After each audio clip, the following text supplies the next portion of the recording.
Jubilee Hills MLA Maganti Gopinath మృతితో నియోజకవర్గానికి ఉప ఎన్నిక అనివార్యం అయింది. ఈ నేపథ్యంలో అధికార పార్టీ నుంచి ఎవరు పోటీ చేస్తారనే అంశంపై పార్టీలోనూ, నియోజకవర్గంలోనూ పెద్ద ఎత్తున చర్చలు జరుగుతున్నాయి. నియోజకవర్గంలో ఏ నలుగురిని కదిలించినా కూడా ఇదే అంశంపై అందరూ మాట్లాడుకుంటున్నారు. ఈ నేపథ్యంలో Jubilee Hills contested MLA, political affairs committee సభ్యుడు మహమ్మద్ అజారుద్దీన్ ఆయన నివాసం వద్ద విలేకరులతో మాట్లాడారు.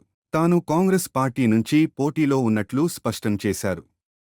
తనకు గత అసెంబ్లీ ఎన్నికల్లో చివరి క్షణంలో టికెట్ ఇచ్చినప్పటికీ ఆఖరి వరకు పోరాడానని, తక్కువ ఓట్లతో ఓడిపోవడం జరిగిందని అన్నారు. మొన్నటి పార్లమెంట్ ఎన్నికల్లో సగం సికింద్రాబాద్ పార్లమెంటు పరిధిలోని అన్ని నియోజకవర్గాల కంటే జూబ్లీహిల్స్ నియోజకవర్గంలో అత్యధిక ఓట్లు కాంగ్రెస్ పార్టీకి వచ్చేలా తాను పనిచేశానని అన్నారు. తమ పార్టీలోనే ఉన్న కొంతమంది వ్యక్తులు కావాలని కొన్ని పత్రికల్లో, మీడియా మాధ్యమాల్లో, వెబ్సైట్లలో తప్పుడు వార్తలు రాయిస్తున్నారని, తనకు టికెట్ ఇవ్వడం లేదని ప్రచారం చేస్తున్నారని, ఈ విషయాన్ని కూడా తాను అధిష్టానం దృష్టికి తీసుకెళ్లాలని అన్నారు.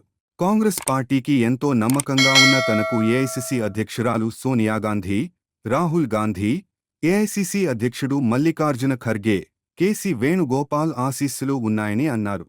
జూబ్లీహిల్స్ నియోజకవర్గంలో కాంగ్రెస్ పార్టీ అభివృద్ధికి గడిచిన ఏడాదిన్నర కాలంగా పనిచేస్తున్నామని, ఇప్పటికీ పలుమార్లు బూత్ స్థాయిలో, డివిజన్ స్థాయిలో సమావేశాలు సైతం నిర్వహించామని తెలిపారు. సీఎం రేవంత్ రెడ్డి, తెలంగాణ రాష్ట్ర కాంగ్రెస్ పార్టీ వ్యవహారాల ఇన్ఛార్జ్ మీనాక్షి నటరాజన్, టిపిసిసి అధ్యక్షుడు మహేష్ కుమార్ గౌడ్ సహకారంతో Captain sir, good afternoon. Sir, you have contested last elections from Jubilee Hills and lost.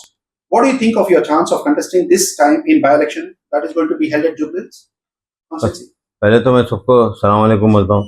అందరికీ నమస్కారం. నేను 100%లో పోటీలో తప్పకుండా ఉన్నాను. ఈ ఎలక్షన్లో, బై ఎలక్షన్లో కాంగ్రెస్ 100% గెలుస్తుంది.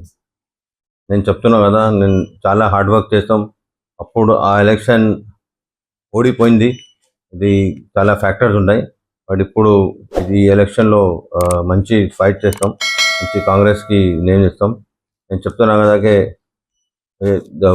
मेरे खड़गे साहब के ब्लेसिंग से, राहुल गांधी जी के ब्लेसिंग से, सोनिया मैडम की ब्लेसिंग से, प्रियंका जी की ब्लेसिंग से, और हमारे जो बहुत चाहिए चीफ मिनिस्टर है उनके ब्लेसिंग से, और हमारे जो इंचार्ज है मीनाक्षी मैडम, जो मैं उनको काफ़ी ऑलमोस्ट लाइक 21-20 ईयर्स से जानता हूँ, उनके ब्लेसिंग से इंशाल्लाह हम ये सीट कांग्रेस को जीतेंगे. और मैं ज़रूर यहाँ से उम्मीदवार होऊंगा, लड़ूंगा.